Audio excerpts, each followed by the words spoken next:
কাসপিয়া নিশ্চুপ রইল, কেবল তাকিয়ে রইল রুহির মুখ পানে। মেয়েটার মুখে হাসি, অথচ ভেতরটা জ্বলে পুড়ে শেষ হয়ে যাচ্ছে। সামনের মানুষটা হয়তো জানেও না এটা। কাসপিয়া চুপ থাকা দেখে আবারও বলল রুহি, আমি তাকে খুব করে চাইতাম, তুমি তাকে অবজ্ঞা করে দূরে ঠেলে দিও না কাসপিয়া। তুমি তো ভাগ্যবতী ইয়াসের উপমা হতে পেরে। কাসপিয়া এবার নিজের মনকে কিছুটা শান্ত করে প্রশ্ন করল রুহিকে, আগে চাইতে মানে? তুমি এখন চাও না বুঝি? ছলো ছলো চোখ জোড়া নিয়ে রুহি তাকিয়ে আছে কাসপিয়ার মুখ পানে। কান্না আটকে রাখতে ব্যর্থ হচ্ছে সে। নিজের দুর্বলতা প্রকাশ করতে চায় না কাসপিয়ার সামনে, তাই উঠে চলে গেল দ্রুত। সময়টা সন্ধ্যা, বাইরে আবহাওয়া তেমন ভালো না। কিছুক্ষণ পর পরই মেঘ ডাকছে আর প্রচণ্ড বৃষ্টি হচ্ছে। বৃষ্টির পানিতে ভিজে বাড়ি ফিরেছে ইয়াস। কাসপিয়া বসে আছে বিছানায়। ইয়াসের অবস্থা দেখে টাওয়ালটা বের করে দিল ওকে, কিন্তু ইয়াস টাওয়ালটা নিল না। চোখ রাঙিয়ে তাকালো কাসপিয়ার দিকে। মুখ ভেঙচি কেটে কাসপিয়াও চলে গেল টাওয়ালটা মেঝেতে ছুঁড়ে ফেলে। ইয়াস তখন রক্তচক্ষু নিয়ে তাকিয়ে আছে কাসপিয়ার দিকে। আবারও ঝামেলা হতে পারে ভেবে চোখ বন্ধ করে ঘুমানোর ভান করছে কাসপিয়া। হঠাৎই টান পড়ল হাতে কবজিতে। ইয়াস কাসপিয়াকে টেনে তুলে বলল রাগ দেখিয়ে, বেরিয়ে যাও। তখনই কাসপিয়া রেগে মেগে বলল ইয়াসকে, গিয়েছিলাম তো। নিয়ে এসেছেন কেন? আমি নিয়ে আসতে বলছিলাম আপনাকে। প্রত্যুত্তরে ইয়াস বলল, আমার ইচ্ছে হয়েছিল তাই নিয়ে এসেছিলাম, এখন ইচ্ছে হচ্ছে তাই চলে যাবে। প্রত্যুত্তরে কাসপিয়া বলল, ঠিক আছে যাচ্ছি। কাসপিয়া চলে যাচ্ছিল রুম থেকে। দরজার বাইরে পা রাখতেই তখনই ইয়াস একটানে ওকে নিয়ে নিজের কাছে এলো। রেগে বলল, তুমি কার কাছে যাবে? বিপদে পড়লে আমি ছাড়া আর কেউ বাঁচাতে আসবে না কিন্তু। প্রত্যুত্তরে কাসপিয়া রাগ দেখিয়ে বলল, মরে গেলেও আমি আর আপনার সাহায্য নেব না। কথাটা বলেই এক ঝটকায় ইয়াসের থেকে নিজের হাতটা ছাড়িয়ে নিয়েছে কাসপিয়া। বেরিয়ে গেছে রুম থেকে। নিচে নেমে সদর দরজা খুলে বাইরে পা রেখেছিল মাত্রই। কিছু দূর যেতেই প্রকৃতির তাণ্ডব দেখে কাসপিয়া ভয় পেয়ে গেল। শরীরের শাড়িটাও ভিজে গেছে ততক্ষণে। কাসপিয়ার মনে হলো জেদ করে বাড়ি থেকে বেরোনোটা ঠিক হয়নি ওর। আজকে দিনটা থেকে কালকে না হয় চলে যাবে সে। কথাটা ভেবেই আবারও বাড়ির দিকে হাঁটতে শুরু করলে ধাক্কা লাগলো কারো প্রশস্ত বুকের সাথে। প্রথমে কাসপিয়া ভাবলো হয়তো ইয়াস তাকে নিতে এসেছে, কিন্তু মুখ তুলে যখন তাকালো সামনে দাঁড়িয়ে থাকা ঈশানকে দেখতে পেল কাসপিয়া। মনে পড়ে গেল সেদিনের কথা। কাসপিয়া ভয়ে কয়েক পা পিছু হটল, কিন্তু ঈশান বাঁকা হেসে এগিয়ে এলো কাসপিয়ার কাছে। বলল ওকে, রোজ সোনা পাখি আমার কাছে এসো, ভালোবাসা দেবো তোমাকে। ঈশানে এমন কথায় রাগ হলো কাসপিয়ার। ইচ্ছে হলো চটটা বসিয়ে দিতে লোকটার গালে, কিন্তু এসব কিছু করলো না। পালিয়ে যেতে চাইল সে, তাই সামনের দিকে তাকিয়ে দৌড়াবে ঠিক তখনই ঈশান শক্ত করে ধরে নিল ওর হাতটা। নিজের কাছে নিয়ে এসে অশ্লীল দৃষ্টিতে তাকালো কাসপিয়ার শরীরের দিকে। নিজেকে কেমন উন্মাদের মতো লাগছে ঈশানের। এই মেয়েটাকে তার চাই, যেভাবেই হোক চাই। ওই ইয়াসকে বোঝাবে ওকে মারার শাস্তি কি হতে পারে। এই মেয়েটার জন্যই তো মেরেছিল। আজকে এই মেয়েটাকে নিজে করেই ছাড়বে ঈশান। কথাটা ভেবেই ঈশান ক্রমশ কাছে আসতে লাগলো কাসপিয়ার।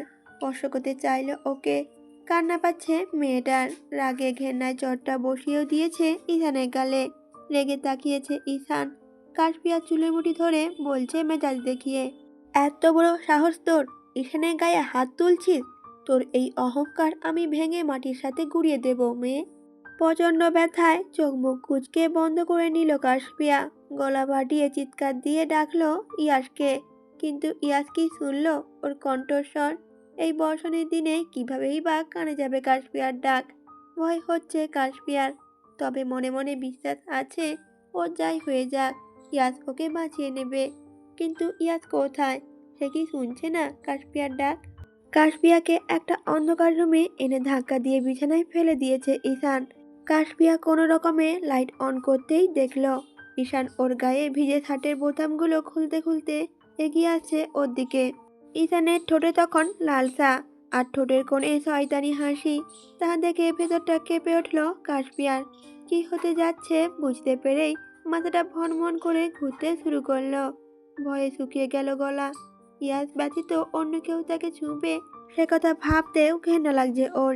মনে মনে ভেবে নিয়েছে কাশপিয়া যাই হয়ে যাক, নিজের সতীত্ব হারাবে না সে। জান বাঁচাতে নিজেকে বিলিয়ে দেবে না অন্য কারো হাতে।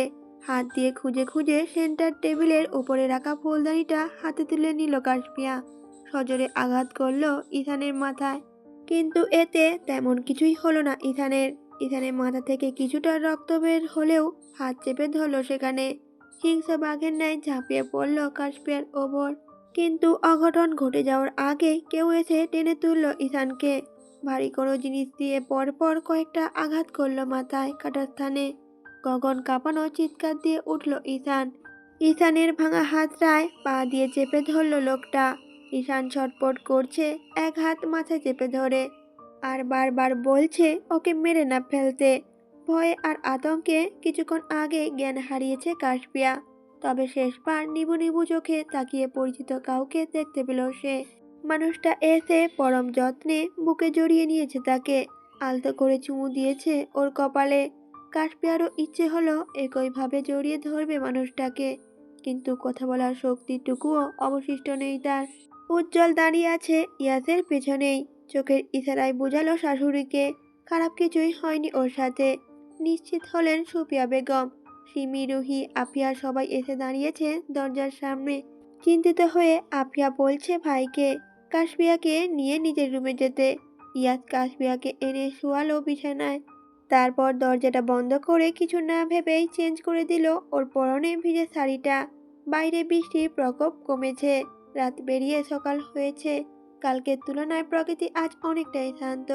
চারিদিকে বাতাস বইছে ঠিকই, তবে বৃষ্টি হচ্ছে না। কাশপিয়ার মাথার কাছে বসে আছে ইয়াস। মেয়েটার এখনো জ্ঞান ফিরেনি। ইয়াস নিষ্পলক চোখে তাকিয়ে আছে তার উপমার দিকে।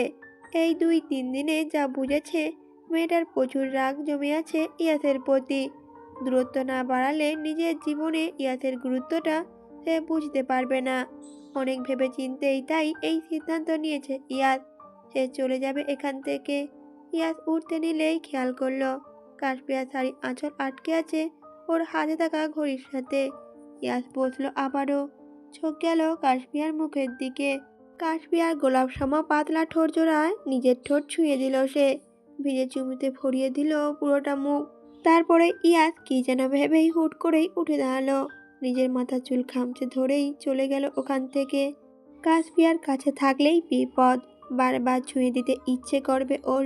কালো রঙের শার্ট আর কালো প্যান্ট পরেছে ইয়াস, হাতে একটা স্মার্ট ওয়াচ, আর মাথায় এলোমেলো চুলগুলো হাত দিয়ে পেছনে ঠেলে সিঁড়ি দিয়ে নিচে নেমে আসছে ইয়াস। পেছনে উজ্জ্বল আসছে, হাতে ব্যাগপত্র নিয়ে।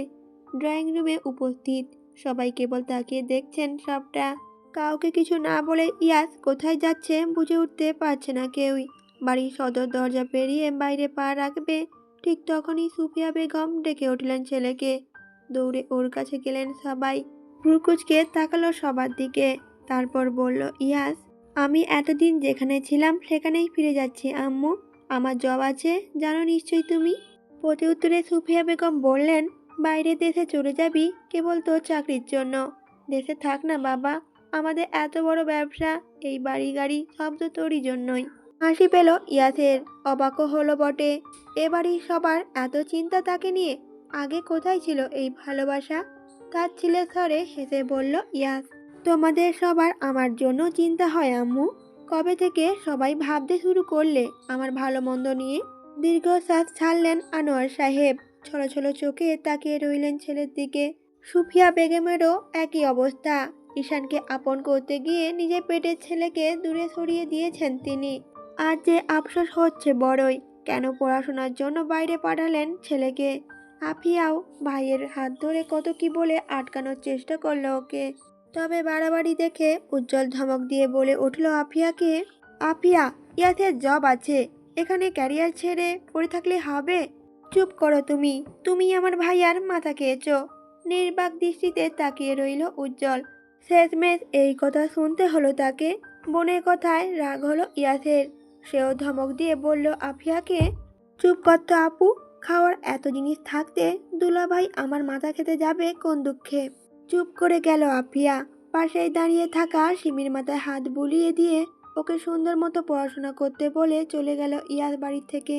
ইয়াস চলে যেতেই কান্না শুরু করে দিলেন সুফিয়া বেগম।